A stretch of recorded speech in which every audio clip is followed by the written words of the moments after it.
হাসরের ময়দানে আল্লাহ তাআলা যখন ফেরেশতাদের মাধ্যমে আগুনের শিকল দিয়ে টেনে জাহান্নামকে হাসরের মাঠে এনে দাঁড় করাবে, মনে করেন এখানে আইনা রাখবে, আমরা সবাই তাকাবো, এরকম হাসরের মাঠে যখন জাহান্নামকে আনা হবে,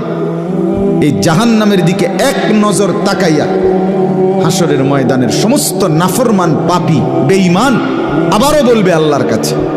রব্বানা আখিরনা ইলা আজালিন করিব, আল্লাহ একটু সময়ের জন্য দুনিয়াটা আবার ফেরত দেন, হায়াত আবার ফেরত, সময়গুলো আরেকবার দেন, আরেকটু সময় দেন, নজিব দাওয়াতাক, আপনার সব কথা তখন মেনে নেব, অনাত্তাবিউর রসুল, আপনার রসুলদের আনুগত্য করব। আল্লাহ বলবেন না, না বান্দা, এখান থেকে কাউকে আর ফেরত দেওয়া